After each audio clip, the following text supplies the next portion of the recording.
How are you all doing. Welcome to complex engineering. तो अभी हम लोग बात करने वाले फर्मी एनर्जी लेवल के बारे में। तो फर्मी एनर्जी लेवल स्टार्ट करने से पहले मैं आपको बताना चाहूँगा, मेरे को किसी ने पूछा था सेमीकंडक्टर का मतलब क्या है। तो सेमीकंडक्टर का मतलब ये होता है, सेमीकंडक्टर एक ऐसा मटेरियल होता है, आप बोल सकते हो मटेरियल। तो सेमीकंडक्टर एक ऐसा मटेरियल होता है जो कि करंट को कंडक्ट करता है हायर टेम्परेचर पर, और लोअर टेम्परेचर पर करंट को कंडक्ट नहीं करता। तो यहाँ पर अभी अगर हम लोग देखें, सेमीकंडक्टर इज़ अ कंडक्टर। जो सेमीकंडक्टर होता है वो कंडक्टर होता है जो कि करंट को कंडक्ट करता है हायर टेम्परेचर पर, और लोअर टेम्परेचर पर करंट को कंडक्ट नहीं करता। Semiconductor is a conductor which conduct current at high temperature. जो सेमीकंडक्टर होता है कंडक्टर होता है जो कि करंट को कंडक्ट करता है हायर टेम्परेचर पर, and do not conduct current at lower temperature, और लोअर टेम्परेचर पर करंट को कंडक्ट नहीं करता। और सेमीकंडक्टर कैसा बनता है? जो सेमीकंडक्टर होता है वो एटम के क्रिस्टलाइन स्ट्रक्चर से बनता है, और ऐसे एटम से बनता है जिनके वैलेंस शेल में 4 इलेक्ट्रॉन्स हो। Semiconductor is form by the crystalline structure of atom. जो सेमीकंडक्टर होता है एटम के क्रिस्टलाइन स्ट्रक्चर से बनता है, और ऐसे एटम से बनता है जिनके वैलेंस शेल में हमें 4 इलेक्ट्रॉन्स मिले। तो जो सिलिकॉन एटम और जो जर्मेनियम एटम होता है, इनके जो वैलेंस शेल होते हैं, या फिर बोल सकते हैं इनके जो आउटर मोस्ट ऑर्बिट होते हैं, इसमें हमें कितने इलेक्ट्रॉन्स मिलते हैं? 4 इलेक्ट्रॉन्स मिलते हैं। तो semiconductor is form by the crystalline structure of atom having 4 valence electron. तो यहाँ पर अभी अगर हम लोग देखें, जो सिलिकॉन एटम और जो जर्मेनियम एटम होता है, सिलिकॉन एटम और ये जर्मेनियम एटम के वैलेंस शेल में हमें कितने इलेक्ट्रॉन मिलते हैं? आउटर मोस्ट शेल में हमें कितने इलेक्ट्रॉन्स मिलते हैं? हमें 4 इलेक्ट्रॉन्स मिलते हैं। तो सिलिकॉन एटम और जर्मेनियम एटम, सिलिकॉन एटम और ये जो जर्मेनियम एटम हमने जो कंसिडर किया है, इसके हमें 4 आउटर मोस्ट इलेक्ट्रॉन्स मिलते हैं। मतलब इनके वैलेंस शेल में कितने इलेक्ट्रॉन्स होते हैं? 4 इलेक्ट्रॉन्स होते हैं। तो 4 इलेक्ट्रॉन्स होने की वजह से होता क्या है, एक बॉन्ड फॉर्म होता है जिसको हम लोग बोलते हैं covalent bond. Due to 4 outermost electron, 4 outermost electron की वजह से एक बॉन्ड फॉर्म होता है जिसको बोलते हैं covalent bond. Due to 4 outermost electron covalent bond is form. तो कोवेलेंट बॉन्ड किस तरीके से फॉर्म होता है? बेसिकली होता क्या है, जो सिलिकॉन एटम होता है, ऐसे बहुत सारे एटम्स हो गए। तो जो सिलिकॉन एटम होते हैं, अपने नेबर वाले जो सिलिकॉन एटम होते हैं उनके साथ क्या करते हैं? इलेक्ट्रॉन शेयर करते हैं, जिसके वजह से होता कि एक बॉन्डिंग बनती है, और वो जो बॉन्डिंग होती है उसको हम लोग बोलते हैं कोवेलेंट बॉन्डिंग। फॉर एग्जांपल यहाँ पर अभी अगर हम लोग देखें, यहाँ पर हमने कंसिडर किया ये है सिलिकॉन एटम, और ये सिलिकॉन एटम के आउटर मोस्ट इलेक्ट्रॉन हमें कितने मिल रहे हैं? ये सिलिकॉन एटम के वैलेंस शेल में हमें कितने इलेक्ट्रॉन्स मिल रहे हैं? 4 इलेक्ट्रॉन्स मिल रहा है। यहाँ पर एक इलेक्ट्रॉन, दूसरा एक इलेक्ट्रॉन, तीसरा एक इलेक्ट्रॉन, चौथा एक इलेक्ट्रॉन। सिमिलरली यहाँ पर अभी अगर हम लोग देखें, यहाँ पर भी हमने सिलिकॉन एटम कंसिडर किया है, और यहाँ पर ये सिलिकॉन एटम के वैलेंस शेल में हमें कितने इलेक्ट्रॉन्स मिल रहे हैं? 4 इलेक्ट्रॉन्स मिल रहे हैं। यहाँ पर एक इलेक्ट्रॉन, दूसरा एक इलेक्ट्रॉन यहाँ पर, तीसरा एक इलेक्ट्रॉन यहाँ पर, और चौथा वाला इलेक्ट्रॉन यहाँ पर। ये सिलिकॉन एटम, इसके हमें 4 इलेक्ट्रॉन्स दिखाई दे रहे हैं, 1 2 3 और ये 4। ये सिलिकॉन एटम, इसके भी हमें 4 इलेक्ट्रॉन्स दिखाई दे रहे हैं। यहाँ पर ये पहला इलेक्ट्रॉन, दूसरा इलेक्ट्रॉन, तीसरा इलेक्ट्रॉन और ये चौथा इलेक्ट्रॉन।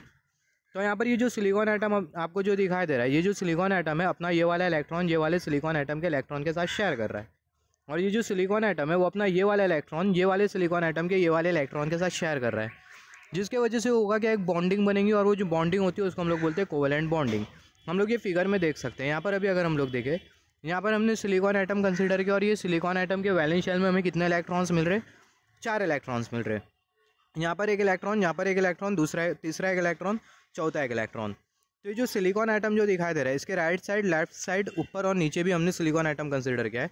तो ये जो सिलिकॉन एटम है, इसके राइट साइड में हमने सिलिकॉन एटम कंसिडर किया। यहाँ पर भी हमें कितने इलेक्ट्रॉन्स दिखाई दे रहे हैं? 4 इलेक्ट्रॉन्स दिखाई दे रहे हैं। यहाँ पर एक इलेक्ट्रॉन, दूसरा वाला एक इलेक्ट्रॉन, तीसरा वाला इलेक्ट्रॉन और चौथा वाला इलेक्ट्रॉन।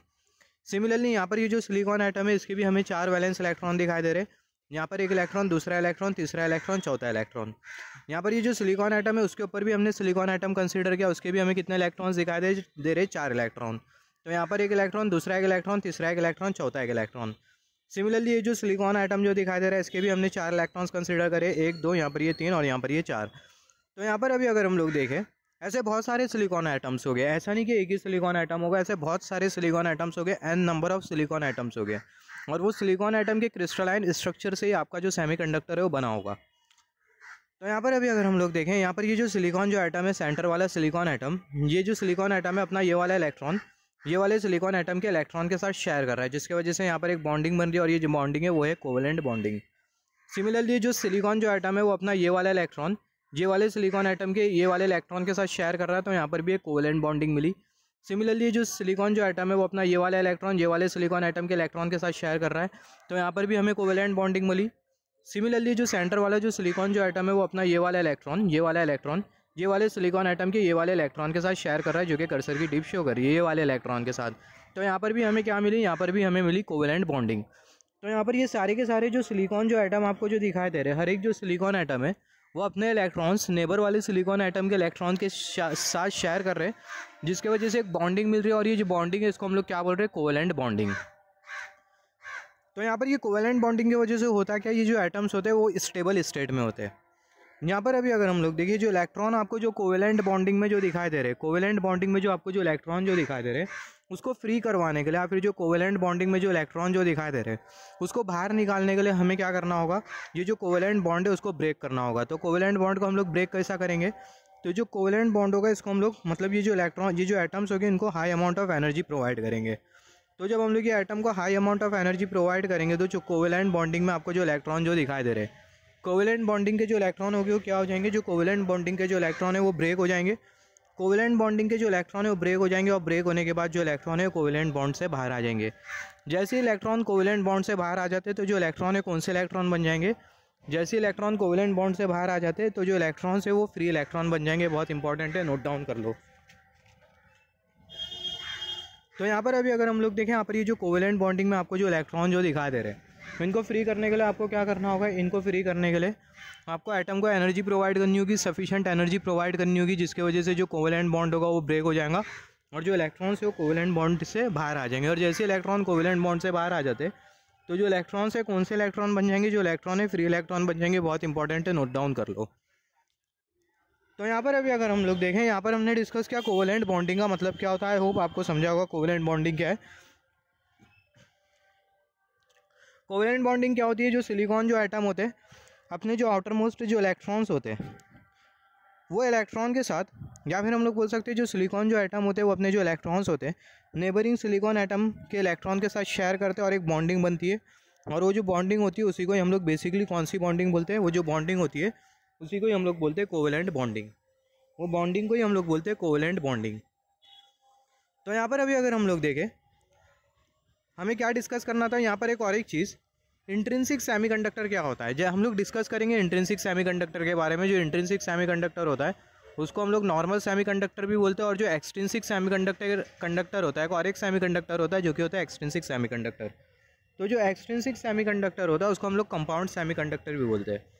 तो इंट्रिंसिक सेमीकंडक्टर आप देखो, जैसे कि हमने डिस्कस किया था जो सिलिकॉन एटम, जैसे कि हमने डिस्कस किया था सिलिकॉन एटम, जर्मेनियम एटम, ये ऐसे एटम होते हैं जिनके वैलेंस शेल में हमें कितने इलेक्ट्रॉन्स मिलेंगे, जिनके वैलेंस शेल में हमें 4 इलेक्ट्रॉन्स मिलेंगे। तो यहाँ पर अभी अगर हम लोग देखें semiconductor in which similar atom is present, उसके बारे में हमने ऑलरेडी डिस्कस किया है। जो अपना जो इंट्रिंसिक सेमीकंडक्टर, एक्सट्रिंसिक सेमीकंडक्टर, इसके बारे में हमने ऑलरेडी डिस्कस किया है। फिर भी मैं आपको यहाँ पर ओवरव्यू दे दूँ इंट्रिंसिक सेमीकंडक्टर का मतलब क्या होता है। जो कि सेमीकंडक्टर है वो या तो एक एटम से मिलके बना होगा या तो एक से ज़्यादा एटम से मिलके बना होगा। अगर सेमीकंडक्टर सिर्फ और सिर्फ एक एटम से मिलके बना है तो ऐसे जो सेमीकंडक्टर होते हैं इसको हम लोग बोलते हैं इंट्रिंसिक सेमीकंडक्टर, या फिर बोल सकते हैं नॉर्मल सेमीकंडक्टर। सेमीकंडक्टर अगर एक से ज़्यादा एटम से मिलके बना है तो ऐसे जो सेमीकंडक्टर होते हैं इसको हम लोग बोलते हैं एक्सट्रिंसिक सेमीकंडक्टर, या फिर बोल सकते हैं compound semiconductor. Semiconductor in which similar atom is present, semiconductor जिसमें सिमिलर एटम एग्जिस्ट कर रहे हैं and making covalent bond by there 4 valence electron, और कोवेलेंट बॉन्ड बना रहे अपने 4 वैलेंस इलेक्ट्रॉन से आजू बाजू के एटम के साथ, is called as intrinsic semiconductor और प्योर सेमीकंडक्टर। तो जो इंट्रिंसिक सेमीकंडक्टर होता है उसको हम लोग प्योर सेमीकंडक्टर भी बोलते हैं। तो इंट्रिंसिक सेमीकंडक्टर ऐसा सेमीकंडक्टर होता है जिसमें आपको एक ही एटम मिलेंगे जिसके 4 वैलेंस इलेक्ट्रॉन होंगे, और ये जो एटम हो गए वो अपने नेबरिंग एटम के साथ क्या बना रहे होंगे, वो बॉन्ड बना रहे होंगे, जिसको हम लोग बेसिकली बोलते हैं कोवेलेंट बॉन्ड। आपको सिर्फ इतना याद रखना है कि जो इंट्रिंसिक सेमीकंडक्टर होता है उसमें सिर्फ और सिर्फ आपको एक ही एटम मिलेगा, और यही रीज़न की वजह से जो इंट्रिंसिक सेमीकंडक्टर होता है उसको हम लोग प्योर सेमीकंडक्टर भी बोलते हैं। और जो एक्सट्रिंसिक सेमीकंडक्टर, प्योर सेमीकंडक्टर या फिर नॉर्मल सेमीकंडक्टर भी बोलते हैं। इंट्रिंसिक सेमीकंडक्टर को आप प्योर सेमीकंडक्टर भी बोलोगे। प्योर सेमीकंडक्टर क्यों बोलते हैं इसके बारे में भी हम लोग आगे डिस्कस करेंगे। नॉर्मल सेमीकंडक्टर भी बोलते हैं इंट्रिंसिक सेमीकंडक्टर को, और जो इंट्रिंसिक सेमीकंडक्टर है उसको इंट्रिंसिक सेमीकंडक्टर भी बोलते हैं। तो यहाँ पर अभी अगर हम लोग देखें, और एक्सट्रिंसिक सेमीकंडक्टर को हम लोग कंपाउंड सेमीकंडक्टर भी बोलते हैं। कंपाउंड सेमीकंडक्टर इसलिए बोलते हैं क्योंकि जो एक्सट्रिंसिक सेमीकंडक्टर है उसमें आपको एक से ज़्यादा एटम्स मिलेंगे, मतलब मैक्स टू मैक्स 2 एटम्स मिलेंगे। उसके बारे में मैं आपको डिटेल में बताऊंगा आगे के कॉन्सेप्ट में। तो यहाँ पर हमें क्या डिस्कस करना था, यहाँ पर हमें डिस्कस करना था फर्मी एनर्जी लेवल के बारे में।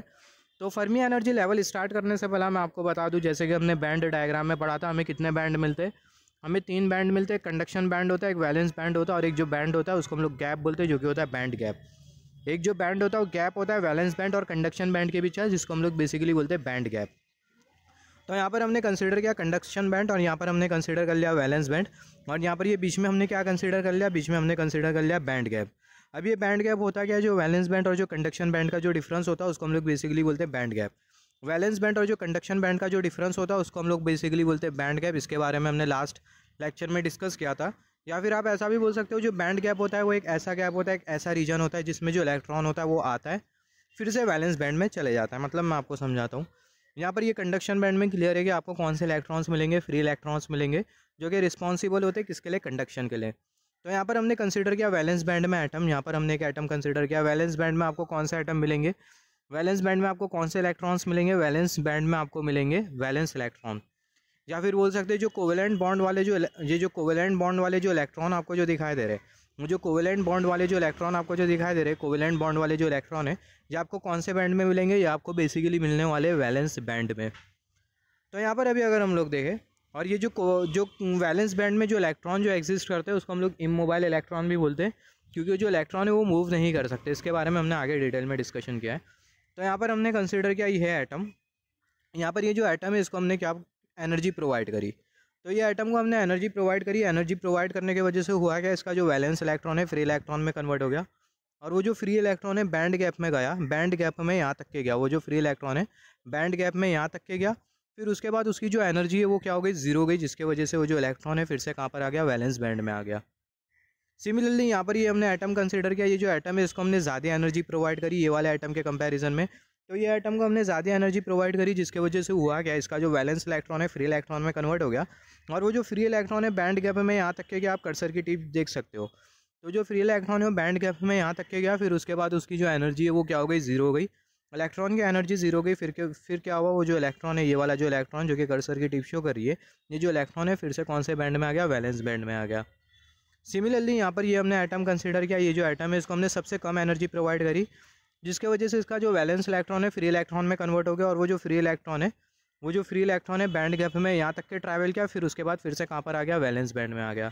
तो यहाँ पर हो क्या रहा है, जो वैलेंस इलेक्ट्रॉन है बैंड गैप में जा रहे हैं, फिर से कहाँ पर आ जा रहे हैं, वैलेंस बैंड में आ जा रहे हैं। जो वैलेंस इलेक्ट्रॉन है बैंड गैप में जा रहे हैं, फिर से कहाँ पर आ जा रहे हैं, वैलेंस बैंड में आ जा रहे हैं। यहाँ से हम लोग ऐसा भी बोल सकते हैं कि हम लोग एक ऐसी एनर्जी प्रोवाइड करेंगे जिस एनर्जी प्रोवाइड करने पर जो इलेक्ट्रॉन्स हो गए वैलेंस बैंड से सीधा कहाँ पर चले जाएंगे, कंडक्शन बैंड में चले जाएंगे, फिर उसके बाद वैलेंस बैंड में नहीं आ पाएंगे। इलेक्ट्रॉन अगर वैलेंस बैंड से कंडक्शन बैंड में जाते हैं तो ऐसा पॉसिबल है कि जो इलेक्ट्रॉन है फिर से वैलेंस बैंड में ना आए। मतलब इलेक्ट्रॉन अगर वैलेंस बैंड से अगर कंडक्शन बैंड में एक बार चले गया, हमने एक एटम लिया, उसको हमने एनर्जी प्रोवाइड करी, जिसकी वजह से जो वैलेंस इलेक्ट्रॉन है फ्री इलेक्ट्रॉन में कन्वर्ट हो गया, और वो जो फ्री इलेक्ट्रॉन है इतना गैप ट्रैवल किया और सीधा कंडक्शन बैंड में आ गया। तो कंडक्शन बैंड में आने के बाद इलेक्ट्रॉन फिर से क्या वैलेंस बैंड में आ सकता है। ऑब्वियसली जो इलेक्ट्रॉन है फिर से वैलेंस बैंड में आ सकता है। मान लेते हमने एक एटम कंसीडर किया, उसको हमने एनर्जी प्रोवाइड करी, उसका वैलेंस इलेक्ट्रॉन फ्री इलेक्ट्रॉन में कन्वर्ट हो गया, और वो जो फ्री इलेक्ट्रॉन है बैंड गैप को क्रॉस करते हुए कंडक्शन बैंड में आया, और कंडक्शन बैंड में आया और आने के जस्ट बाद उसकी जो एनर्जी है वो क्या हो गई, जीरो हो गई। एनर्जी जीरो हो जाने की वजह से जो इलेक्ट्रॉन है वो फिर से कहाँ पर चले जाएगा, वैलेंस बैंड में चले जाएगा। आपको इतनी एनर्जी प्रोवाइड करनी होगी कि जो एटम है, जो एटम का जो वैलेंस इलेक्ट्रॉन है फ्री इलेक्ट्रॉन में कन्वर्ट हो जाए, और वो जो फ्री इलेक्ट्रॉन है बैंड गैप को ट्रैवल करते हुए कंडक्शन बैंड में चले जाए, और कंडक्शन बैंड से सीधा इनफाइनाइट चले जाए। तो ऐसे केस में जो इलेक्ट्रॉन है वो वैलेंस बैंड में नहीं आएगा, मगर आपको उतनी एनर्जी प्रोवाइड करनी पड़ेगी। तो यहाँ पर हमने क्या डिस्कस किया, जो बैंड गैप हमने जो कंसीडर किया है, बैंड गैप में हो क्या रहा है, जो बैंड गैप है, बैंड गैप में इलेक्ट्रॉन जा रहे, फिर उसके बाद कहाँ पर आ जा रहे, कंडक्शन वैलेंस बैंड में आ जा रहे। बैंड गैप में जो इलेक्ट्रॉन है जा रहे, फिर से वैलेंस बैंड में आ जा रहे। ये भी जो इलेक्ट्रॉन है बैंड गैप में गया, फिर से वैलेंस बैंड में आया। ये भी जो इलेक्ट्रॉन है बैंड गैप में गया, फिर से वैलेंस बैंड में आया। ऐसे बहुत सारे हमें इलेक्ट्रॉन्स मिलेंगे। तो बैंड गैप में जो इलेक्ट्रॉन है वो जा रहे, फिर से कहाँ पर आ जा रहे, वैलेंस बैंड में आ जा रहे। और जो इलेक्ट्रॉन वैलेंस बैंड से बैंड गैप में जाएंगे, फिर से वैलेंस बैंड में आ जाएंगे। जो प्रोसेस है वो इतना फास्ट होगा कि हमें ऐसा लगेगा कि सारे के सारे जो इलेक्ट्रॉन्स हमें जो दिखाई दे रहे बैंड गैप में, ये बैंड गैप के ही इलेक्ट्रॉन्स है। मगर ये जो इलेक्ट्रॉन है वो बैंड गैप के इलेक्ट्रॉन है क्या? ऑब्वियसली जो इलेक्ट्रॉन है वो बैंड गैप के इलेक्ट्रॉन नहीं है। जो इलेक्ट्रॉन्स हमें जो बैंड गैप में जो दिखाई दे रहे हो किसके इलेक्ट्रॉन है, वैलेंस बैंड के इलेक्ट्रॉन है। वैलेंस बैंड के जो इलेक्ट्रॉन है वो बैंड गैप में जा रहे, सफिशिएंट एनर्जी ना मिलने की वजह से फिर से वैलेंस बैंड में आ जा रहे। तो जो इलेक्ट्रॉन है बैंड गैप में जा रहे, फिर से वैलेंस बैंड में आ जा रहे हैं। यहाँ पर भी जो इलेक्ट्रॉन से बैंड गैप में जा रहे, फिर से वैलेंस बैंड में आ जा रहे। तो इलेक्ट्रॉन वैलेंस बैंड से बैंड गैप में जा रहे, फिर से कौन से बैंड में आ जा रहे हैं, वैलेंस बैंड में। और ये जो प्रोसेस है वो इतना फास्ट होगा कि हमें ऐसा लगेगा कि जो इलेक्ट्रॉन सारे के सारे हमें जो दिखाई दे रहे हैं, ये जो इलेक्ट्रॉन्स है किसके इलेक्ट्रॉन्स है, ये जो इलेक्ट्रॉन्स है बैंड गैप के इलेक्ट्रॉन्स है। मगर एक्चुअल में जो इलेक्ट्रॉन्स है किसके इलेक्ट्रॉन्स है, वैलेंस बैंड के इलेक्ट्रॉन्स है। तो यहाँ पर अभी अगर हम लोग देखें, अभी हम लोग क्या कंसीडर करने वाले हैं, अभी हम लोग कंसीडर करेंगे एटॉमिक स्टेट्स। ये कॉन्सेप्ट को अभी हम लोग डिटेल में समझेंगे, एटॉमिक स्टेट्स। और यहाँ से ही फर्मी लेवल का कॉन्सेप्ट आता है, Fermi energy level. Atomic states हम लोग कंसीडर करेंगे। तो जो एटॉमिक स्टेट्स है आप उसको क्वांटम स्टेट्स भी बोल सकते हो, मगर मैं एटॉमिक स्टेट्स ही बोलूँगा। अगर आपको सही लगा तो आप क्वांटम स्टेट बोल सकते हो। तो यहाँ पर अभी अगर हम लोग देखें, आपके ऊपर है, आप एटॉमिक स्टेट भी बोल सकते हो या फिर क्वांटम स्टेट भी बोल सकते हो। एटॉमिक स्टेट या फिर क्वांटम स्टेट, ये आपके ऊपर डिपेंड करेगा। तो यहाँ पर अभी अगर हम लोग देखें, यहाँ पर हमने कंसीडर कर लिया, यहाँ पर हमने कंसीडर कर लिया जो टेम्परेचर हम लोग जो कंसीडर कर रहे हो कितना टेम्परेचर है, वो टेम्परेचर हम लोग जो एज्यूम करते हुए चल रहे हैं वो है 0 केल्विन टेम्परेचर। और यहाँ पर हमने कंसीडर कर लिया energy level, E1 energy level, E2 energy level, E3, E4, E5, E6। यहाँ पर ये जो लाइन आपको जो दिखाई दे रही है, यहाँ पर ये जो लाइन आपको जो दिखाई दे रही है, जो कि कर्सर की टिप शो कर रही है, ये वाली लाइन, यहाँ पर ये वाली लाइन, ये वाली लाइन, ये वाली लाइन, ये वाली लाइन। यहाँ पर भी अगर हम लोग देखिए लाइन हमें जो दिखाई दे रही है, जो लाइन्स हमें जो दिखाई दे रही है, वो जो लाइन है वो हमें क्या इंडिकेट कर रही है, जो लाइन है हमें इंडिकेट कर रही है एटॉमिक स्टेट्स। एटॉमिक स्टेट्स या फिर आप बोल सकते हो क्वांटम स्टेट्स। तो यहाँ पर ये E1 एनर्जी लेवल हमने कंसीडर किया, E2 energy level, E3 energy level, E4 energy level, E5 energy level, E6 energy level. तो यहाँ पर जैसे हम लोग लोअर एनर्जी लेवल से हायर एनर्जी लेवल की तरफ जा रहे हैं, तो यहाँ पर बहुत हद तक क्लियर है कि जो एटॉमिक स्टेट्स है वो क्या होते जा रहे हैं, इंक्रीज़ करते जा रहे हैं। जैसे हम लोग लोअर एनर्जी लेवल से हायर एनर्जी लेवल की तरफ जा रहे हैं, तो जो एटॉमिक स्टेट्स है वो क्या होते जा रहे हैं, इंक्रीज़ करते जा रहे हैं। E1 एनर्जी लेवल पर हमें एक एटॉमिक स्टेट मिला, E2 एनर्जी लेवल पर 2 एटॉमिक स्टेट, E3 पर 3 एटॉमिक स्टेट, E4 पर 4 एटॉमिक स्टेट, E5 पर उससे ज़्यादा एटॉमिक स्टेट्स, E6 से उससे ज़्यादा एटॉमिक स्टेट्स मिल रहे हैं। E7 जो एनर्जी लेवल है वो सबसे ज़्यादा है, जिसकी वजह से यहाँ पर हमें जो एटॉमिक स्टेट्स जो मिल रहे, नंबर ऑफ एटॉमिक स्टेट्स, उनकी जो डेंसिटी है वो ज़्यादा है।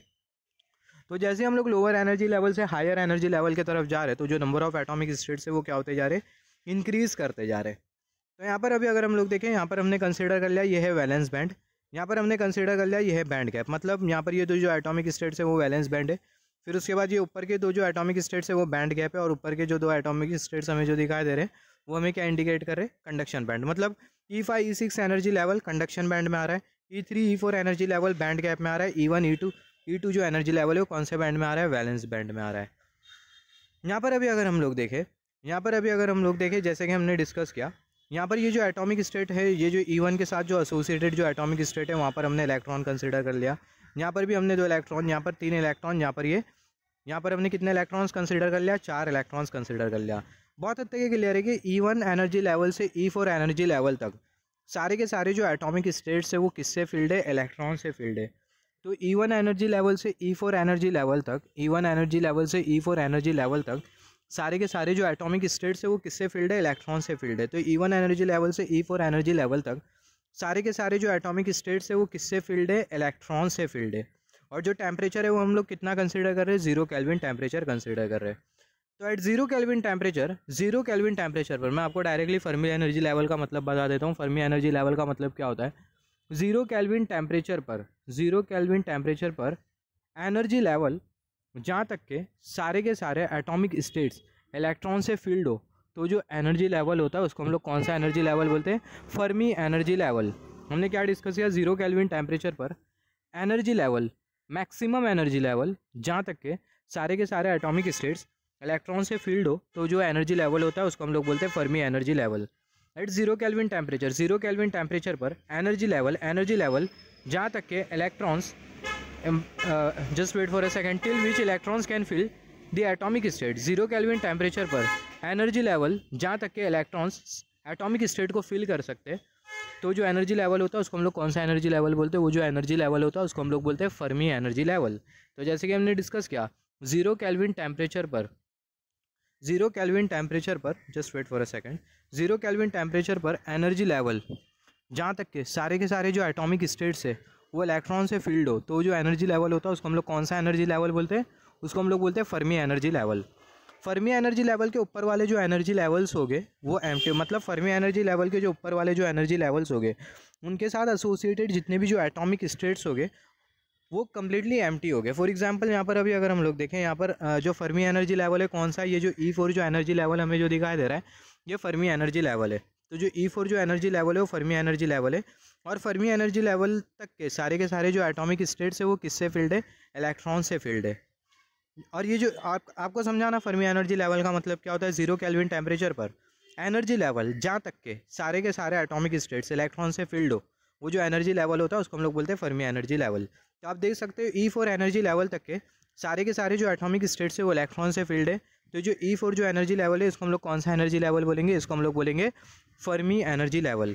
फर्मी एनर्जी लेवल के ऊपर जितने भी जो एटॉमिक स्टेट्स हो गए वो एम्प्टी हो गए। यहाँ पर अब देखें ये फर्मी एनर्जी लेवल, E4 जो एनर्जी लेवल है वो Fermi energy level, E5 energy level उसके साथ associated atomic states, E6 energy level उसके साथ एसोसिएटेड एटॉमिक स्टेट्स, सारे के सारे जो एटॉमिक स्टेट्स है वो एम्प्टी है। ये एटॉमिक स्टेट्स के साथ इलेक्ट्रॉन्स फील्ड नहीं है। तो जो E4 जो एनर्जी लेवल जो दिखाई दे रहा है वो है फर्मी एनर्जी लेवल। और फर्मी एनर्जी लेवल के ऊपर above Fermi energy level all atomic states will remain empty. Fermi energy level के ऊपर सारे के सारे जो एटॉमिक स्टेट्स हो गए वो क्या हो गए, वो एम्प्टी हो गए। तो यहाँ से हमने फर्मी एनर्जी लेवल से क्या सीखा, फर्मी एनर्जी लेवल से हमने ये सीखा, बहुत इंपॉर्टेंट है, 0 केल्विन टेम्परेचर पर। और ये जो फर्मी एनर्जी लेवल आपको जो दिखाई दे रहा है कौन से बैंड में एग्जिस्ट करता है, बैंड गैप में एग्जिस्ट करता है। आपको लगेगा कि वैलेंस बैंड में एग्जिस्ट कर रहा होगा, कंडक्शन बैंड में एग्जिस्ट कर रहा होगा, नहीं, ये आपको आगे समझ में आ जाएगा कि जो फर्मी एनर्जी लेवल होता है वो कौन से बैंड में एग्जिस्ट करता है, बैंड गैप में एग्जिस्ट करता है। Fermi energy level band gap में एग्जिस्ट करता है। तो फर्मी एनर्जी लेवल से हमने क्या सीखा, 0 केल्विन टेम्परेचर पर एनर्जी लेवल जहाँ तक के सारे एटॉमिक स्टेट्स इलेक्ट्रॉन से फील्ड हो, तो जो एनर्जी लेवल होता है उसको हम लोग कौन सा एनर्जी लेवल बोलते हैं, जो एनर्जी लेवल होता है उसको हम लोग बोलते हैं Fermi energy level. Fermi energy level के ऊपर वाले जो एनर्जी जो लेवल होते हैं, फर्मी एनर्जी लेवल के ऊपर वाले जो एनर्जी लेवल होते हैं वो एम्प्टी होते हैं। I mean Fermi energy level के ऊपर जो एनर्जी लेवल होते हैं उसके साथ जो एसोसिएटेड जो एटॉमिक स्टेट्स होते हैं वो एम्प्टी होते हैं। तो यहाँ पर अभी अगर हम लोग देखें at 0 kelvin temperature, 0 kelvin temperature पर till at 0 kelvin temperature till which all atomic states, 0 kelvin temperature पर जहाँ तक के सारे एटॉमिक स्टेट्स इलेक्ट्रॉन से एंगेज्ड हो या फिर फील्ड हो, तो जो एनर्जी लेवल होता है उसको हम लोग बोलते हैं Fermi energy level. 0 kelvin temperature पर एनर्जी लेवल, सेम थिंग मैं इसलिए रिपीट कर रहा हूँ ताकि आप कॉन्सेप्ट बहुत अच्छी तरीके से समझ जाओ, क्योंकि बहुत लोगों को समझता नहीं है। यहाँ पर हम लोग जो चीज़ जो कंसिडर कर रहे हैं वो हम लोग एटॉमिक लेवल पर कंसिडर कर रहे हैं, क्वांटम लेवल पर कंसिडर कर रहे हैं, जिसके वजह से मैं सेम थिंग को रिपीट कर रहा हूँ ताकि आप कॉन्सेप्ट बहुत अच्छी तरीके से समझ जाओ। इलेक्ट्रिकल इंजीनियर्स के लिए थोड़ा डिफिकल्ट होता है चीज़ों को एटॉमिक लेवल पर समझना। जैसे कि इलेक्ट्रिकल इंजीनियरिंग में अगर हम लोग देखें, हम लोग बेसिकली हाई पावर से डील करते हैं, मेगावाट किलोवाट हम लोग पावर से डील करते हैं, पावर सिस्टम इलेक्ट्रिकल मशीन्स में, जैसे कि आपने पढ़ा होगा। मगर यहाँ पर अभी अगर हम लोग देखें, यहाँ पर हम लोग एटॉमिक लेवल पर कंसीडर कर रहे हैं, तो चीज़ें समझना थोड़ा आपके लिए डिफिकल्ट होगा, इसलिए मैं सेम चीज़ को बार बार रिपीट कर रहा हूँ और इंपॉर्टेंट चीज़ को मैं ज़्यादा कंसिडर कर रहा हूँ। तो last time Fermi energy level 0 kelvin temperature पर एनर्जी लेवल जहाँ तक के सारे एटॉमिक स्टेट्स फील्ड हो, तो जो एनर्जी लेवल होता है उसको हम लोग बोलते हैं Fermi energy level. Fermi energy level के ऊपर वाले जो एनर्जी लेवल होते हैं उसके साथ एसोसिएटेड जो एटॉमिक स्टेट्स होते वो एम्प्टी होते, वो इलेक्ट्रॉन से फील्ड नहीं होते। तो यहाँ पर अभी अगर हम लोग देखें, अभी अगर हम लोग इलेक्ट्रॉन की प्रोबेबिलिटी के बारे में बात कर लें, इलेक्ट्रॉन की प्रोबेबिलिटी के बारे में बात कर ले। अभी इलेक्ट्रॉन की प्रोबेबिलिटी क्या होती है, just ignore the background noise. अगर हम लोग इलेक्ट्रॉन की प्रोबेबिलिटी के बारे में बात करें तो प्रोबेबिलिटी का मतलब क्या होता है, अगर मैं आपको सिंपल वर्ड में अगर बोलूँ, प्रोबेबिलिटी का मतलब ये होता है, प्रोबेबिलिटी का मतलब होता है संभावना। Just wait for a second, ignore the background noise, ignore the background noise please, ignore the background noise. हाँ, तो जैसे कि हम लोग डिस्कस कर रहे थे, हाँ, तो अगर हम लोग यहाँ पर इलेक्ट्रॉन की प्रोबेबिलिटी के बारे में बात करें, अभी प्रोबेबिलिटी का मतलब क्या है, इलेक्ट्रॉन को पाने की संभावना। Extremely sorry for the background noise. तो यहाँ पर अभी अगर हम लोग देखें, अगर हम लोग इलेक्ट्रॉन की प्रोबेबिलिटी के बारे में बात करें, तो इलेक्ट्रॉन की प्रोबेबिलिटी मतलब, just wait for a second, electron की प्रोबेबिलिटी मतलब इलेक्ट्रॉन को पाने की संभावना। प्रोबेबिलिटी का मतलब क्या होता है, किसी भी चीज़ की संभावना। तो अगर हम लोग इलेक्ट्रॉन की प्रोबेबिलिटी के बारे में बात करें, यहाँ पर हमने जो टेम्परेचर जो कंसिडर किया था, कौन सा टेम्परेचर था, 0 केल्विन टेम्परेचर। तो यहाँ पर अभी अगर हम लोग देखें, ये जो E4 जो एनर्जी लेवल है फर्मी एनर्जी लेवल है। ये फर्मी एनर्जी लेवल के ऊपर जो एनर्जी लेवल है इसके साथ एसोसिएटेड जो एटॉमिक स्टेट्स है, यहाँ पर ये एटॉमिक स्टेट्स जो है वो कम्प्लीटली एम्प्टी है। यहाँ पर कोई भी जो एटॉमिक स्टेट्स है वो इलेक्ट्रॉन से फील्ड नहीं है। तो यहाँ पर अगर देखें इलेक्ट्रॉन की जो प्रोबेबिलिटी, यहाँ पर जो इलेक्ट्रॉन की पाने की जो संभावना है वो क्या है, वो है 0। तो यहाँ पर जो इलेक्ट्रॉन की जो प्रोबेबिलिटी है वो क्या है, वो है 0। तो सबसे पहले ये इलेक्ट्रॉन की प्रोबेबिलिटी क्या होती है इसके बारे में मैं आपको बता दूँ। यहाँ पर अभी अगर हम लोग देखें एट एनी एनर्जी लेवल, किसी भी एनर्जी लेवल पर जो इलेक्ट्रॉन की जो प्रोबेबिलिटी होगी, या फिर बोल सकते हैं इलेक्ट्रॉन की प्रोबेबिलिटी है क्या, मैं आपको पहला बता देता हूँ वो है क्या। इलेक्ट्रॉन प्रोबेबिलिटी का मतलब क्या होता है, जैसे कि सिंपल वर्ड में हमने देखा इलेक्ट्रॉन के पाने की जो संभावना होगी किसी भी एनर्जी लेवल पर, उसी को ही हम लोग बोलते हैं इलेक्ट्रॉन प्रोबेबिलिटी। तो जो इलेक्ट्रॉन की जो प्रोबेबिलिटी होती है वो बराबर में होती है एन ऑफ ई और डिनोमिनेटर में जी ऑफ ई। यहाँ पर ये जो एन ऑफ ई है वो हमें क्या इंडिकेट कर रहा है, number of electron at the particular energy level, और यहाँ पर ये जो जी ऑफ ई है वो हमें क्या इंडिकेट कर रहा है, number of states at that particular energy level. Just wait for a second. यहाँ पर ये जो एन है वो आपको क्या इंडिकेट कर रहा है, नंबर ऑफ इलेक्ट्रॉन इंडिकेट कर रहा है, और जो जी है वो आपको क्या इंडिकेट कर रहा है, number of atomic state. N आपको इंडिकेट कर रहा है नंबर ऑफ इलेक्ट्रॉन, और जो जी है वो आपको क्या इंडिकेट कर रहा है, नंबर ऑफ एटॉमिक स्टेट्स। तो जो इलेक्ट्रॉन की जो प्रोबेबिलिटी होगी किसी भी एनर्जी लेवल पर, इलेक्ट्रॉन की जो प्रोबेबिलिटी होगी वो डिपेंड करेंगी वो एनर्जी लेवल पर कितने इलेक्ट्रॉन्स होंगे और वो एनर्जी लेवल पर कितने एटॉमिक स्टेट्स होंगे। Number of electron at that energy level, electron की जो प्रोबेबिलिटी होगी किसी भी एनर्जी लेवल पर वो डिपेंड करेंगी वो पर्टिकुलर एनर्जी लेवल पर नंबर ऑफ इलेक्ट्रॉन्स कितने और वो पर्टिकुलर एनर्जी लेवल पर नंबर ऑफ स्टेट्स कितने। तो यहाँ पर ये जो एन है वो इंडिकेट कर रहा है नंबर ऑफ इलेक्ट्रॉन, और जो जी है वो आपको क्या इंडिकेट कर रहा है, नंबर ऑफ एटॉमिक स्टेट्स। जैसे कि मैंने आपको बोला था जो इलेक्ट्रॉन की जो प्रोबेबिलिटी होगी फर्मी एनर्जी लेवल के ऊपर, यहाँ पर ये जो एनर्जी लेवल है वो है फर्मी एनर्जी लेवल। ये फर्मी एनर्जी लेवल के ऊपर जो एनर्जी लेवल है उसके साथ एसोसिएटेड सारे के सारे जो एटॉमिक स्टेट्स है वो एम्प्टी है। तो यहाँ पर जो इलेक्ट्रॉन को पाने की जो प्रोबेबिलिटी या फिर जो इलेक्ट्रॉन को पाने की जो संभावना है वो क्या होगी, जीरो होगी। तो हम लोग बोल सकते हैं energy level which is greater than Fermi energy level, for that energy level the probability of electron will be zero. तो यहाँ पर हम लोग देख सकते हैं probability of electron for the energy level greater than Fermi energy level E5 E6 जो energy level है वो फर्मी एनर्जी लेवल के कंपैरिजन में ज़्यादा है। तो इलेक्ट्रॉन की जो प्रोबेबिलिटी होगी उस एनर्जी लेवल पर जो कि ग्रेटर है फर्मी एनर्जी लेवल के कंपैरिजन में, तो इलेक्ट्रॉन की जो प्रोबेबिलिटी होगी वो कितनी होगी, जीरो होगी। सिमिलरली ये जो क्वेश्चन है पूछा गया बहुत बार एग्जामिनेशन में। सिमिलरली आप अगर देखो इलेक्ट्रॉन की जो प्रोबेबिलिटी होगी उस एनर्जी लेवल के लिए जो कि फर्मी एनर्जी लेवल से कम है, तो इलेक्ट्रॉन की प्रोबेबिलिटी कितनी होगी। यहाँ पर ये E3 energy level, E2 energy level, E1 energy level, ये सारे के सारे जो एनर्जी लेवल है वो फर्मी एनर्जी लेवल के कंपैरिजन में कम है। तो यहाँ पर अभी अगर हम लोग देखें एनर्जी लेवल जो कि फर्मी एनर्जी लेवल के कंपैरिजन में कम है, एनर्जी लेवल जो कि फर्मी एनर्जी लेवल के कंपैरिजन में कम है, तो ऐसी एनर्जी लेवल पर आपको जो इलेक्ट्रॉन्स की जो प्रोबेबिलिटी जो मिलेंगी वो कितनी मिलेंगी, 1 मिलेगी। क्योंकि आप अगर एनर्जी लेवल कंसिडर करो जो कि लेसर है फर्मी एनर्जी लेवल के कंपैरिजन में, तो ये जो सारे के सारे जो एनर्जी लेवल है, मतलब ये E3 E2 E1 जो एनर्जी लेवल है वो लेज़र है फर्मी एनर्जी लेवल के कंपैरिजन में। तो यहाँ पर आप देखो यहाँ पर सारी की सारी जो एटॉमिक स्टेट्स है वो आपको इलेक्ट्रॉन से फील्ड दिखाई दे रही है, जिसके वजह से जो इलेक्ट्रॉन की प्रोबेबिलिटी होगी एनर्जी लेवल लेज़र देन और equal to Fermi energy level, वहाँ पर जो इलेक्ट्रॉन की जो प्रोबेबिलिटी होगी वो कितनी होगी, 1 होगी। क्योंकि एनर्जी लेवल जो कि फर्मी एनर्जी लेवल के बराबर में और फर्मी एनर्जी लेवल के कंपैरिजन में कम है, तो ये एनर्जी लेवल के साथ एसोसिएटेड सारे के सारे जो एटॉमिक स्टेट्स है वो इलेक्ट्रॉन से फील्ड है, जिसके वजह से जो इलेक्ट्रॉन की जो प्रोबेबिलिटी होगी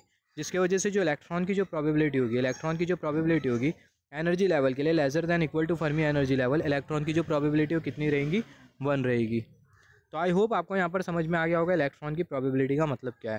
तो जो इलेक्ट्रॉन की जो प्रोबेबिलिटी होगी energy level lesser than equal to Fermi energy level के कंपैरिजन में, अगर हम लोग कोई एनर्जी लेवल कंसिडर करें जो कि फर्मी एनर्जी लेवल के कंपैरिजन में कम एनर्जी लेवल है, जैसे कि यहाँ पर ये E3 energy level, E2 energy level, E1 energy level, तो ये सारे एनर्जी लेवल के साथ एसोसिएटेड सारे के सारे जो एटॉमिक स्टेट्स हो गए वो इलेक्ट्रॉन से फील्ड हो गए, उसके वजह से जो इलेक्ट्रॉन की जो प्रोबेबिलिटी होगी वो कितनी होगी, वो होगी 1। तो जो इलेक्ट्रॉन की जो प्रोबेबिलिटी होगी एनर्जी लेवल के लिए lesser than equal to Fermi energy level, तो इलेक्ट्रॉन की प्रोबेबिलिटी कितनी होगी, 1 होगी। सिमिलरली जो इलेक्ट्रॉन की जो प्रोबेबिलिटी होगी एनर्जी लेवल जो कि फर्मी एनर्जी लेवल के कंपैरिजन में ज़्यादा है, तो ऐसे केसेस में इलेक्ट्रॉन की जो प्रोबेबिलिटी होगी वो कितनी होगी, इलेक्ट्रॉन की जो प्रोबेबिलिटी होगी वो 0 होगी। क्योंकि आप देखो फर्मी एनर्जी लेवल के ऊपर वाले जो एनर्जी लेवल है उसके साथ एसोसिएटेड सारे के सारे जो एटॉमिक स्टेट्स है वो एम्प्टी है, जिसके वजह से जो इलेक्ट्रॉन की जो प्रोबेबिलिटी है energy level greater than Fermi energy level के लिए वो कितनी है, वो है 0। तो यहाँ पर हमने डिस्कस किया फर्मी एनर्जी लेवल के बारे में, हमने डिस्कस किया 0 केल्विन टेम्परेचर पर जो इलेक्ट्रॉन की जो प्रोबेबिलिटी होती है उसके बारे में हमने डिस्कस किया। यहाँ पर हमने जो इलेक्ट्रॉन की जो प्रोबेबिलिटी के बारे में जो कंसिडर किया है ये कौन से केस में एप्लीकेबल है, सिर्फ और सिर्फ 0 केल्विन टेम्परेचर के ही केस में अवेलेबल है, मतलब एप्लीकेबल है। 0 केल्विन टेम्परेचर आप कंसिडर कर रहे हो तो आप बोल सकते हो कि जो इलेक्ट्रॉन की जो प्रोबेबिलिटी होगी energy level lesser than equal to Fermi energy level ये 1 होगी, और इलेक्ट्रॉन की जो प्रोबेबिलिटी होगी for energy level greater than Fermi energy level वो कितनी होगी, 0 होगी, ओनली एट 0 केल्विन टेम्परेचर। तो यहाँ पर अभी अगर हम लोग देखें, मान लेते जो टेम्परेचर है उसको हमने क्या किया, इंक्रीज़ किया। अगर हम लोग टेम्परेचर को इंक्रीज़ करें तो होगा क्या, यहाँ पर अभी अगर हम लोग देखें, अगर हम लोग टेम्परेचर अगर 0 केल्विन के कंपैरिजन में अगर हम लोग ज़्यादा कंसिडर करें या फिर टेम्परेचर को अगर हम लोग इंक्रीज़ कर दें तो होगा क्या, जो इलेक्ट्रॉन्स हो गए लोअर एनर्जी लेवल से वो हायर एनर्जी लेवल की तरफ जाने लगेंगे। अगर हम लोग टेम्परेचर को इंक्रीज़ करेंगे तो जो इलेक्ट्रॉन्स हो गए वो लोअर एनर्जी लेवल से हायर एनर्जी लेवल की तरफ जाने लगेंगे। For temperature greater than 0 kelvin, यहाँ पर ये जो 0, यहाँ पर ये 0 केल्विन शो कर रहा है, ये 0 लिखा है और ये के लिखा है, तो ये 0 केल्विन, आप इसको ओके मत समझना। टेम्परेचर ग्रेटर देन 0 केल्विन, और जो केल्विन जो स्केल होती है उसको हम लोग सेल्सियस में मेजरमेंट नहीं लेते, जो केल्विन स्केल जो होती है, जो केल्विन स्केल जो होती है उसके साथ हम लोग डिग्री नहीं लगाते।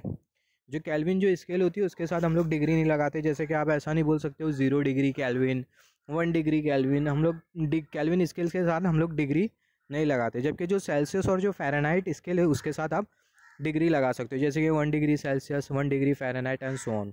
इसके बारे में हमने ऑलरेडी डिस्कस किया। अगर आप इंटरेस्टेड हो रीज़न जानने के लिए तो आप हीट टेम्परेचर एंड थर्मोडायनेमिक्स की जो प्लेलिस्ट है उसमें आप पहली दूसरी वीडियो देख लो, आपको रीज़न पता चल जाएगा। रीज़न ये होता है बेसिकली, जो केल्विन जो टेम्परेचर होता है वो एब्सोल्यूट टेम्परेचर होता है। एब्सोल्यूट टेम्परेचर एक ऐसा टेम्परेचर होता है जिस टेम्परेचर पर जो मॉलिक्यूल्स की जो काइनेटिक एनर्जी होती है वो क्या होती है, वो 0 होती है। और जो 0 केल्विन जो टेम्परेचर है उससे कम टेम्परेचर पॉसिबल नहीं है पूरे यूनिवर्स में। तो आप ऐसा नहीं बोल सकते हो temperature lesser than 0 kelvin temperature. तो यहाँ पर अभी अगर हम लोग देखें 0 केल्विन जो टेम्परेचर है वो लिस्ट टेम्परेचर है, उसके नीचे और कोई टेम्परेचर नहीं होता। 0 केल्विन टेम्परेचर के नीचे और कोई टेम्परेचर नहीं होता, क्योंकि 0 केल्विन अगर टेम्परेचर है तो 0 केल्विन टेम्परेचर पर जो मॉलिक्यूल्स की जो काइनेटिक एनर्जी होती है वो 0 हो जाती है। तो यहाँ पर अभी देखें टेम्परेचर ग्रेटर दैन 0 केल्विन, अगर हम लोग टेम्परेचर कंसिडर करें जो कि 0 केल्विन से ज़्यादा है, तो जैसे कि हमने डिस्कस किया, जैसे हम लोग टेम्परेचर को इंक्रीज़ करेंगे तो जो इलेक्ट्रॉन्स हो गए लोअर एनर्जी लेवल के हायर एनर्जी लेवल की तरफ जाने लगेंगे, जिसके वजह से आधी जो एटॉमिक स्टेट्स होगी वो इलेक्ट्रॉन से फिल्ड होगी और आधी जो एटॉमिक स्टेट्स होगी वो एम्प्टी होगी। वो टेम्परेचर ग्रेटर दैन 0 केल्विन, अगर हम लोग टेम्परेचर कंसिडर करें जो कि 0 केल्विन से ज़्यादा हो, तो आधी जो एटॉमिक स्टेट्स होगी वो फिल्ड होगी इलेक्ट्रॉन से और आधी जो एटॉमिक स्टेट्स होगी वो क्या होगी, वो एम्प्टी होगी। तो अगर हम लोग टेम्परेचर अगर 0 केल्विन से ज़्यादा कंसिडर करें तो आधी जो एटॉमिक स्टेट्स है वो इलेक्ट्रॉन से फिल्ड होगी और आधी जो एटॉमिक स्टेट्स है वो एम्प्टी होगी। इसका रीज़न ये है कि जो इलेक्ट्रॉन्स हो गए लोअर एनर्जी लेवल से हायर एनर्जी लेवल की तरफ जाने लगेंगे, because electrons at lower energy level will go at higher energy level. जो इलेक्ट्रॉन्स हो गए लोअर एनर्जी लेवल से हायर एनर्जी लेवल की तरफ जाने लगेंगे। तो हमने क्या डिस्कस किया, टेम्परेचर अगर हम लोग ज़्यादा कंसिडर करें 0 केल्विन के कंपैरिजन में, तो ऐसे केसेस में होगा क्या, जो इलेक्ट्रॉन्स हो गए लोअर एनर्जी लेवल के हायर एनर्जी लेवल की तरफ जाने लगेंगे, जिसके वजह से आधी जो एटॉमिक स्टेट्स होगी वो इलेक्ट्रॉन से फिल्ड होगी और आधी जो एटॉमिक स्टेट्स होगी वो क्या होगी, एम्प्टी होगी। फॉर एग्जांपल यहाँ पर अभी अगर हम लोग देखें, यहाँ पर हमने कंसिडर किया एनर्जी लेवल, यहाँ पर जैसे कि हमने डिस्कस किया, just wait for a second, तो जब हम लोग टेम्परेचर को इंक्रीज़ करेंगे तो ये सारे के सारे जो इलेक्ट्रॉन्स आपको जो दिखाई दे रहे हैं ये लोअर एनर्जी लेवल से हायर एनर्जी लेवल की तरफ जाने लगेंगे। तो अगर ये इलेक्ट्रॉन्स लोअर एनर्जी लेवल से हायर एनर्जी लेवल की तरफ जाते तो जो फिगर होगी वो आपको कुछ इस तरीके से दिखाई देंगी। तो जो इलेक्ट्रॉन्स है वो लोअर एनर्जी लेवल से हायर एनर्जी लेवल की तरफ चले गए। तो यहाँ पर आप देखो, यहाँ से आप एक वर्टिकल लाइन ड्रॉ करो, एक स्ट्रेट लाइन ड्रॉ करो, तो स्ट्रेट लाइन के लेफ्ट हैंड साइड में थोड़ी बहुत जो एटॉमिक स्टेट्स है वो इलेक्ट्रॉन से फील्ड है, वो स्ट्रेट लाइन के लेफ्ट हैंड साइड में थोड़े बहुत जो एटॉमिक स्टेट्स है वो इलेक्ट्रॉन से फील्ड है। स्ट्रेट लाइन के राइट हैंड साइड में सारी की सारी जो एटॉमिक स्टेट्स है वो क्या है, वो है एम्प्टी। तो यहाँ पर हम लोग बोल सकते हैं आधी जो एटॉमिक स्टेट्स है वो इलेक्ट्रॉन से फील्ड है और आधी जो एटॉमिक स्टेट्स है वो क्या है, वो है एम्प्टी। तो यहाँ पर अभी अगर हम लोग देखें तो इसके वजह से होगा क्या, और सिमिलरली फर्मी एनर्जी लेवल पर अगर हम लोग देखें, यहाँ से अगर हम लोग इलेक्ट्रॉन की प्रोबेबिलिटी के बारे में बात करें, अब तक कि हमने क्या डिस्कस किया, टेम्परेचर को हमने इंक्रीज़ किया, 0 केल्विन से ज़्यादा हमने टेम्परेचर इंक्रीज़ किया, जिसके वजह से जो इलेक्ट्रॉन्स है लोअर एनर्जी लेवल से हायर एनर्जी लेवल की तरफ चले गए, जिसके वजह से आधी जो एटॉमिक स्टेट्स है वो हमें इलेक्ट्रॉन से फील्ड दिखाई दे रही है और आधी जो एटॉमिक स्टेट्स है वो क्या है, वो है एम्प्टी। यहाँ पर अभी अगर हम लोग इलेक्ट्रॉन की प्रोबेबिलिटी के बारे में बात करें, ये बहुत इंपॉर्टेंट है। जब हम लोग टेम्परेचर को इंक्रीज़ करेंगे तो जो इलेक्ट्रॉन्स हो गए लोअर एनर्जी लेवल के वो डिक्रीज़ करने लगेंगे, क्योंकि जो इलेक्ट्रॉन्स हो गए लोअर एनर्जी लेवल के वो हायर एनर्जी लेवल की तरफ जाएंगे, जिसकी वजह से जो इलेक्ट्रॉन्स है लोअर एनर्जी लेवल के वो डिक्रीज़ करने लगेंगे। और जो इलेक्ट्रॉन्स है हायर एनर्जी लेवल के वो क्या करने लगेंगे, जो इलेक्ट्रॉन्स है हायर एनर्जी लेवल के वो इंक्रीज़ करने लगेंगे, क्योंकि लोअर एनर्जी लेवल के इलेक्ट्रॉन्स हायर एनर्जी लेवल पर जा रहे हैं। तो यहाँ पर अभी अगर हम लोग देखें, जिसके वजह से जो इलेक्ट्रॉन की जो प्रोबेबिलिटी होगी फर्मी एनर्जी लेवल के ऊपर, इलेक्ट्रॉन की जो प्रोबेबिलिटी होगी वो इंक्रीज़ करेंगी। और जो इलेक्ट्रॉन की जो प्रोबेबिलिटी होगी फर्मी एनर्जी लेवल के नीचे वाले एनर्जी लेवल पर इलेक्ट्रॉन की जो प्रोबेबिलिटी होगी वो क्या कर जाएंगी, डिक्रीज़ कर जाएंगी। और फर्मी एनर्जी लेवल पर जो इलेक्ट्रॉन की जो प्रोबेबिलिटी होगी वो आपको हाफ मिलेंगी for temperature greater than 0 kelvin. Electron की जो प्रोबेबिलिटी होगी वो आपको हाफ मिलेंगी, क्योंकि आप देखो इलेक्ट्रॉन की प्रोबेबिलिटी आपको हाफ क्यों मिलेंगी, क्योंकि जो नंबर ऑफ स्टेट्स आपको जो दिखाई दे रहे हैं, नंबर ऑफ स्टेट्स के कंपैरिजन में यहाँ पर आपको फर्मी एनर्जी लेवल पर कितने स्टेट्स दिखाई दे रहे हैं, 6 स्टेट्स दिखाई दे रहे हैं। और यहाँ पर ये 6 स्टेट्स में से 3 जो स्टेट्स है वो इलेक्ट्रॉन से ऑक्यूपाई है। तो हम लोग बोल सकते हैं फर्मी एनर्जी लेवल पर जो प्रोबेबिलिटी होगी इलेक्ट्रॉन की फर्मी एनर्जी लेवल पर वो हाफ होगी in comparison with number of states. और फर्मी एनर्जी लेवल पर जो इलेक्ट्रॉन की जो प्रोबेबिलिटी होगी वो इंक्रीज़ करेंगी, क्योंकि जो इलेक्ट्रॉन्स है वो लोअर एनर्जी लेवल से हायर एनर्जी लेवल की तरफ जा रहे हैं। और फर्मी एनर्जी लेवल के नीचे जो एनर्जी लेवल्स होंगे वहाँ पर जो इलेक्ट्रॉन की जो प्रोबेबिलिटीज़ होगी वो क्या कर जाएंगी, डिक्रीज़ कर जाएंगी। तो यहाँ पर अभी अगर हम लोग देखें, हम लोग मैथमेटिकली कुछ इस तरीके से लिख सकते हैं, probability of electron for energy level which is equal to Fermi energy level is equal to half for temperature greater than 0 kelvin. तो ये बहुत इंपॉर्टेंट है, आप इसको नोट डाउन कर लो। तो यहाँ पर हमने क्या डिस्कस किया, यहाँ पर हमने ये डिस्कस किया जब हम लोग टेम्परेचर को इंक्रीज़ करते हैं, टेम्परेचर अगर 0 केल्विन के कंपैरिजन में ज़्यादा होता है तो जो इलेक्ट्रॉन्स होते हैं लोअर एनर्जी लेवल के हायर एनर्जी लेवल की तरफ जाते हैं, जिसके वजह से होता क्या है, इलेक्ट्रॉन्स जब लोअर एनर्जी लेवल से हायर एनर्जी लेवल की तरफ जाते तो होता क्या है, जो फर्मी लेवल हमने जो कंसिडर किया, फर्मी एनर्जी लेवल के ऊपर वाले जो एनर्जी लेवल होते हैं वहाँ पर जो इलेक्ट्रॉन की जो प्रोबेबिलिटी होती है वो इंक्रीज़ करने लगती है। और फर्मी एनर्जी लेवल के नीचे जो एनर्जी लेवल होते हैं वहाँ पर इलेक्ट्रॉन की जो प्रोबेबिलिटी होती है वो डिक्रीज़ करने लगती है। और फर्मी एनर्जी लेवल पर जो इलेक्ट्रॉन की जो प्रोबेबिलिटी होती है वो कितनी होती है, वो होती है half. Probability of electron at Fermi energy level will remain half. तो यहाँ पर इसको अगर हम लोग ग्राफिकली समझा, आप अगर ग्राफिकली अगर समझो तो आपका कॉन्सेप्ट क्लियर हो जाएगा। यहाँ पर हमने कंसिडर किया वाई एक्सिस, जो कि हमें क्या इंडिकेट कर रही है, इलेक्ट्रॉन की प्रोबेबिलिटी, और जो एक्स एक्सिस है वो हमें क्या इंडिकेट कर रही है, हमें इंडिकेट कर रही है एनर्जी। जैसे आप एक्स एक्सिस के डायरेक्शन में अगर आगे बढ़ते जाओ तो जो एनर्जी है उसमें क्या होगा, इंक्रीमेंट होगा। और जैसे आप वाई एक्सिस के डायरेक्शन में ऊपर जाते जाओ तो जो इलेक्ट्रॉन की जो प्रोबेबिलिटी है वो क्या होती जाएंगी, इलेक्ट्रॉन की जो प्रोबेबिलिटी है वो इंक्रीज़ करते जाएंगी। तो यहाँ पर अभी अगर हम लोग देखें, यहाँ पर हमने एक एनर्जी लेवल कंसिडर किया, और ये जो एनर्जी लेवल है वो है फर्मी एनर्जी लेवल। सबसे पहले एज्यूम कर लेते हैं टेम्परेचर 0 केल्विन। हमने टेम्परेचर कंसिडर किया जो कि है 0 केल्विन, और यहाँ पर हमने एज्यूम कर लिया है कि जो एनर्जी लेवल है वो है फर्मी एनर्जी लेवल। तो यहाँ पर अभी अगर हम लोग देखें, पर्टिकुलर पॉइंट आप नोट डाउन कर लो, जो पर्टिकुलर जो पॉइंट है वो हमें इंडिकेट कर रहा है फर्मी एनर्जी लेवल, और जो टेम्परेचर है वो क्या है, वो है 0 केल्विन। तो 0 केल्विन टेम्परेचर पर फर्मी एनर्जी लेवल तक के सारे के सारे जो एटॉमिक स्टेट्स हो गए वो इलेक्ट्रॉन से क्या हो गए, इलेक्ट्रॉन से फील्ड हो गए, जिसके वजह से होगा क्या, जो इलेक्ट्रॉन की जो प्रोबेबिलिटी होगी energy level lesser than equal to Fermi energy level, electron की जो प्रोबेबिलिटी आपको जो मिलेंगी वो कितनी मिलेंगी, इलेक्ट्रॉन की जो प्रोबेबिलिटी आपको मिलेंगी 1। तो यहाँ पर हमने कंसिडर कर लिया 1। तो ये जो पॉइंट है आपको क्या इंडिकेट कर रहा है, जो पॉइंट है, और यहाँ पर ये पॉइंट आपको क्या इंडिकेट कर रहा है, ये जो पॉइंट है वो आपको इंडिकेट कर रहा है फर्मी एनर्जी लेवल पर, Fermi energy level which is lesser than equal to Fermi energy level, ऐसे केसेस में इलेक्ट्रॉन की जो प्रोबेबिलिटी वो कितनी है, वो है 1। तो यहाँ पर हमने कंसिडर कर लिया 1। तो यहाँ पर अभी अगर हम लोग देखें, जैसे कि हमने डिस्कस किया था, एनर्जी लेवल जो कि लेज़र होता है और इक्वल टू होता है फर्मी एनर्जी लेवल के कंपैरिजन में 0 केल्विन टेम्परेचर पर, तो ऐसे केसेस में इलेक्ट्रॉन की प्रोबेबिलिटी कितनी होती है, प्रोबेबिलिटी ऑफ इलेक्ट्रॉन और energy level lesser than equal to Fermi energy level, ये कितनी होती है, 1 होती है। तो यहाँ पर अभी अगर हम लोग देखें, वही यहाँ पर हमने कंसिडर किया है, यहाँ पर हमने कंसिडर कर लिया 1। तो यहाँ से हमने एक लाइन ड्रॉ करी और यहाँ से हमने एक लाइन ड्रॉ करी, और ये जो ग्राफ आपको जो मिला वो कितने के लिए मिला, कौन से टेम्परेचर के लिए मिला, आपको 0 केल्विन टेम्परेचर के लिए मिला।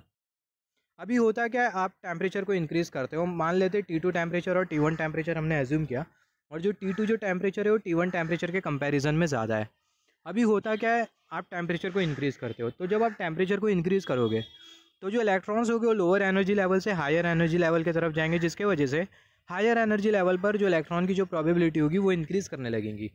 तो आप देख सकते हो, आपको ग्राफ कुछ इस तरीके से मिलेगा, जो इलेक्ट्रॉन्स होगी वो लोअर एनर्जी लेवल से हायर एनर्जी लेवल की तरफ जा रहा है, आप कुछ इस तरीके से देख सकते हो। जो ग्राफ आपको जो दिखाई दे रहा है, यहाँ पर आप देखो, ये जो पर्टिकुलर जो पॉइंट है, कर्सर की टिप जो आपको जो शो कर रही है, यहाँ पर जो एनर्जी का जो लेवल है वो लो रहेगा या फिर हाई रहेगा। यहाँ पर जो एनर्जी का लेवल है, मान लेते हैं पर्टिकुलर पॉइंट पर जो एनर्जी का जो लेवल है वो क्या है, वो है E1, और ये वाले पर्टिकुलर पॉइंट पर जो एनर्जी का जो लेवल है वो क्या है, वो है E2, और जो E2 जो एनर्जी जो लेवल होगा वो कम होगा, और जो E1 जो एनर्जी लेवल होगा वो क्या होगा, वो ज़्यादा होगा। जैसे कि मैंने बोला, एक्स एक्सिस के डायरेक्शन में आप आगे बढ़ते जाओगे तो जो एनर्जी का जो लेवल होगा वो क्या होगा, वो इंक्रीज़ करते जाएगा। तो यहाँ पर E2 एनर्जी लेवल है और यहाँ पर E1 एनर्जी लेवल है। तो जो E2 एनर्जी लेवल होगा वो लेज़र होगा E1 एनर्जी लेवल के कंपैरिजन में, या फिर बोल सकते हैं जो E1 एनर्जी लेवल जो होगा वो ग्रेटर होगा E2 एनर्जी लेवल के कंपैरिजन में। तो यहाँ पर अभी अगर हम लोग देखें टेम्परेचर हमने कंसिडर किया T1 टेम्परेचर, तो T1 टेम्परेचर पे होगा क्या, जो इलेक्ट्रॉन्स हो गए लोअर एनर्जी लेवल के वो हायर एनर्जी लेवल की तरफ जाने लगेंगे, जो कि हमें ये वाली कर्व शो कर रही है। आप कर्सर केयरफुली नोटिस करना, ये वाली कर्व हमें शो कर रही है। तो इलेक्ट्रॉन्स हायर एनर्जी लेवल पर जा रहे हैं, तो जो इलेक्ट्रॉन की जो प्रोबेबिलिटी है वो क्या करेंगी, इलेक्ट्रॉन की जो प्रोबेबिलिटी है वो इंक्रीज़ करने लगेंगी। ये हमें कैसा पता चलेगा, इलेक्ट्रॉन की प्रोबेबिलिटी इंक्रीज़ करने लगेंगी। जैसे कि हमने डिस्कस किया, अगर इलेक्ट्रॉन्स अगर लोअर एनर्जी लेवल से, हमने डिस्कस किया इलेक्ट्रॉन्स अगर लोअर एनर्जी लेवल से हायर एनर्जी लेवल पर जाते तो हायर एनर्जी लेवल पर इलेक्ट्रॉन की जो प्रोबेबिलिटी होगी वो क्या करने लगेंगी, इंक्रीज़ करने लगेंगी। सिमिलरली जो टेम्परेचर है उसको हमने और इंक्रीज़ कर दिया, जो टेम्परेचर है उसको हमने T2 टेम्परेचर कर दिया। T2 temperature is greater than T1 temperature. तो टेम्परेचर को अगर हम लोग और इंक्रीज़ कर दे तो लोअर एनर्जी लेवल पर और जो इलेक्ट्रॉन्स हो गए, मतलब और जो बचे कुचे जो इलेक्ट्रॉन्स हो गए लोअर एनर्जी लेवल पर, वो हायर एनर्जी लेवल पर जाने की कोशिश करेंगे, जिसके वजह से लोअर एनर्जी लेवल पर इलेक्ट्रॉन की जो डेंसिटी जो प्रोबेबिलिटी होगी वो और कम होगी, और हायर एनर्जी लेवल पर जो इलेक्ट्रॉन की जो प्रोबेबिलिटी होगी वो इंक्रीज़ करने लगेंगी, जो कि आपको ये वाला कर्व इंडिकेट कर रहा है। तो आप देख सकते हो यहाँ पर जो हमने जो एनर्जी लेवल जो कंसिडर किया था वो लेज़र था। तो जो कम जो एनर्जी लेवल आपको जो दिखाई दे रहा है, जैसे हम लोग टेम्परेचर इंक्रीज़ करेंगे तो लोअर एनर्जी लेवल के जितने भी जो इलेक्ट्रॉन्स हो गए, लोअर एनर्जी लेवल के जितने भी जो इलेक्ट्रॉन्स हो गए वो हायर एनर्जी लेवल की तरफ जाएंगे। तो यहाँ पर ये और हमें लोअर एनर्जी लेवल मिल जाएगा, तो ये लोअर एनर्जी के लेवल इलेक्ट्रॉन्स जो हो गए वो हायर एनर्जी लेवल की तरफ जाएंगे। तो हमें कर्व कुछ इस तरीके से मिलेगी। तो यहाँ पर अभी अगर हम लोग देखें, यहाँ पर ये जो पॉइंट आपको जो दिखाई दे रहा है, जो पॉइंट ऑफ इंटरसेक्शन है, यहाँ पर ये जो कर्व हमने बनाया, ये जो कर्व है वो किसके लिए हमने बनाया, ये जो कर्व है वो हमने T2 के लिए बनाया, और ये जो कर्व है वो किसके लिए हमने बनाया, T1 टेम्परेचर के लिए बनाया। और जो T2 जो टेम्परेचर है T1 टेम्परेचर के कंपैरिजन में ज़्यादा है। तो यहाँ पर ये वाली कर्व आपको क्या इंडिकेट कर रही है, ये वाली जो कर्व है वो आपको T1 टेम्परेचर के लिए, ये T1 टेम्परेचर की कर्व है, और ये वाली जो कर्व है वो T2 टेम्परेचर की कर्व है। T2 टेम्परेचर की जो कर्व है आपको ये इंडिकेट कर रही है कि जो इलेक्ट्रॉन्स है लोअर एनर्जी लेवल पर जितने भी जो कम से कम जो एनर्जी लेवल होंगी, जितने भी एनर्जी लेवल होगी जिनकी वैल्यू बहुत बहुत बहुत कम होगी, वो एनर्जी लेवल के जो इलेक्ट्रॉन्स होंगे वो हायर एनर्जी लेवल की तरफ जाने लगेंगे। यहाँ पर अभी अगर हम लोग देखें,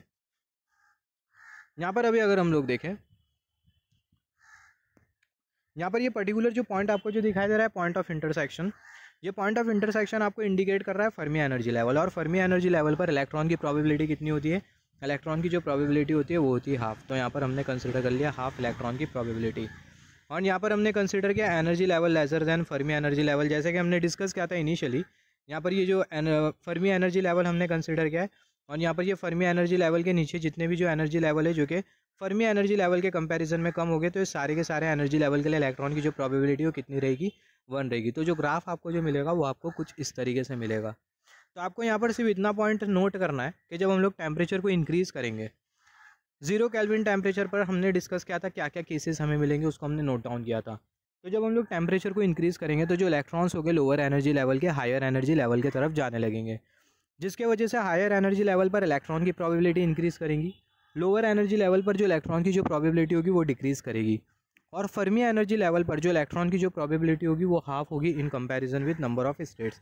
सिर्फ आपको इतना ही याद रखना है। सिमिलरली यहाँ पर अभी हम लोग डिस्कस कर लेते हैं फर्मी डायरेक्ट फंक्शन के बारे में। ये फर्मी डायरेक्ट फंक्शन होता क्या है? फर्मी डायरेक्ट फंक्शन कुछ नहीं होता, ये आपको इलेक्ट्रॉन की प्रोबेबिलिटी ही बताता। यहाँ पर हमने क्या डिस्कस किया था, फर्मी एनर्जी लेवल पर इलेक्ट्रॉन की जो प्रोबेबिलिटी होगी वो होगी half in comparison with number of state. Fermi energy level के ऊपर इलेक्ट्रॉन की जो प्रोबेबिलिटी होगी वो इंक्रीज़ करने लगेंगी जब हम लोग टेम्परेचर को इंक्रीज़ करें। फर्मी एनर्जी लेवल के नीचे जो एनर्जी लेवल है वहाँ पर जो इलेक्ट्रॉन की जो प्रोबेबिलिटी होगी वो क्या करने लगेंगी, डिक्रीज़ करेंगी जब हम लोग टेम्परेचर को इंक्रीज़ करें। तो ये सभी हमें बताता है फर्मी डायरेक्ट फंक्शन। तो फर्मी डायरेक्ट फंक्शन क्या होता है? जो फर्मी डायरेक्ट फंक्शन होता है वो हमें इलेक्ट्रॉन की प्रोबेबिलिटी बताता है किसी भी एनर्जी लेवल पर। किसी भी एनर्जी लेवल पर अगर आपको इलेक्ट्रॉन की प्रोबेबिलिटी अगर फाइंड आउट करना है तो आपके पास एक फंक्शन है जिसको आप बोलोगे Fermi direct function. Fermi direct function is electron probability eight any energy level. तो फर्मी डायरेक्ट फंक्शन का अगर हम लोग मैथमेटिकल इक्वेशन कंसिडर करें तो probability of electron which is nothing but it is the Fermi direct function, ये जो term है वो आपको इंडिकेट कर रहा है Fermi direct function, is equal to 1/1 + e⁻e⁻f और डिनोमिनेटर में kt। यहाँ पर जैसे कि मैंने आपको बोला जो फर्मी डायरेक्ट फंक्शन है वो आपको क्या बताता है, इलेक्ट्रॉन की प्रोबेबिलिटी बताता है। और जैसे कि हमने डिस्कस किया, फर्मी एनर्जी लेवल पर जो इलेक्ट्रॉन की जो प्रोबेबिलिटी होती है वो हाफ होती है in comparison with number of states. तो अभी देखते हैं कि जो फर्मी डायरेक्ट फंक्शन है वो हमें इलेक्ट्रॉन की प्रोबेबिलिटी हाफ देता है या नहीं देता है। तो यहाँ पर ये फर्मी डायरेक्ट फंक्शन का हमने मैथमेटिकल रिलेशन कंसिडर किया है। सिंपली हमें यहाँ पर अभी ये देखना है कि जो फर्मी डायरेक्ट फंक्शन है वो हमें फर्मी लेवल पर इलेक्ट्रॉन की प्रोबेबिलिटी हाफ बताता है या फिर नहीं बताता है। तो यहाँ पर ये जो ई जो दिखाई दे रहा है इसके जगह फर्मी एनर्जी लेवल और ये ई के जगह भी फर्मी एनर्जी लेवल आप पुट कर दोगे। तो if you put Fermi energy level in place of E, तो हमें क्या मिल जाएगा, probability of electron at Fermi energy level which is nothing the Fermi direct function at Fermi energy level is equal to, यहाँ पर ये जो ई आपको जो दिखाई दे रहा है इसके जगह आप क्या पुट कर दोगे, ई एफ पुट कर दोगे। तो आपको मिल जाएगा 1/1 plus E to the power E F minus E F, और डिनोमिनेटर में आपको क्या मिल जाएगा, के टी मिल जाएगा। यहाँ पर ये E F minus E F ये जीरो हो जाएगा, आपको क्या मिल जाएगा, E to the power zero. तो आपको क्या मिल जाएगा, आपको मिल जाएगा 1/1 plus E to the power zero, जो कि बराबर में होता है हाफ के। तो जो फर्मी डायरेक्ट फंक्शन है वो हमें सही बता रहा है कि जो इलेक्ट्रॉन की जो प्रोबेबिलिटी होती है फर्मी एनर्जी लेवल पर वो कितनी होती है, वो होती है हाफ। तो जो इलेक्ट्रॉन की जो प्रोबेबिलिटी होती है फर्मी एनर्जी लेवल पर as per Fermi direct function वो कितनी होती है, वो होती है हाफ, जो कि सही है। सिमिलरली जो फर्मी डायरेक्ट फंक्शन है वो आपको ये बोलेगा कि इलेक्ट्रॉन की जो प्रोबेबिलिटी होगी for energy level greater than Fermi energy level, electron की जो प्रोबेबिलिटी होगी वहाँ पर क्या करने लगेंगी, इंक्रीज़ करने लगेंगी जब हम लोग टेम्परेचर को इंक्रीज़ करेंगे। सिमिलरली फर्मी डायरेक्ट फंक्शन आपको ये भी बोलेगा कि जब हम लोग टेम्परेचर इंक्रीज़ करेंगे तो जो इलेक्ट्रॉन की जो प्रोबेबिलिटी होगी एनर्जी लेवल, जो कि फर्मी एनर्जी लेवल के कंपैरिजन में कम है, वहाँ पर जो इलेक्ट्रॉन की जो प्रोबेबिलिटी है वो क्या होगी, वो डिक्रीज़ करने लगेंगी। जैसे कि हमने डिस्कस किया था, फर्मी एनर्जी लेवल पर इलेक्ट्रॉन की प्रोबेबिलिटी हाफ होती है, ऊपर इलेक्ट्रॉन की जो प्रोबेबिलिटी होती है वो इंक्रीज़ करने लगती है जब हम लोग टेम्परेचर को इंक्रीज़ करें, और फर्मी एनर्जी लेवल के नीचे जितने भी जो एनर्जी लेवल होते हैं वहाँ पर जो इलेक्ट्रॉन की जो प्रोबेबिलिटी होती है वो डिक्रीज़ करने लगती है जब हम लोग टेम्परेचर को इंक्रीज़ करें। तो ये सेम आपको बताने वाला है Fermi direct function with the help of this mathematical relation. तो फर्मी डायरेक्ट फंक्शन क्या होता है, जैसे कि हमने डिस्कस किया, जो फर्मी डायरेक्ट फंक्शन होता है, Fermi direct function is the function which will basically indicate the probability of electrons at any energy level. फिर आप लिखना, as per the Fermi direct function the electron probability at Fermi energy level is half if we increase the temperature more than 0 Kelvin, and the probability of electron for the energy level greater than Fermi energy level will start to increase for temperature greater than 0 Kelvin, and the energy level lesser than Fermi energy level, there the probability of electron will start to decrease due to increment in temperature as per Fermi direct function। तो यहाँ पर ख़त्म होता है Fermi energy level का concept और Fermi direct function का concept. आगे हम लोग डिस्कस करेंगे मैक्सवेल्स बोल्ट्जमैन अप्रॉक्सीमेशन के बारे में।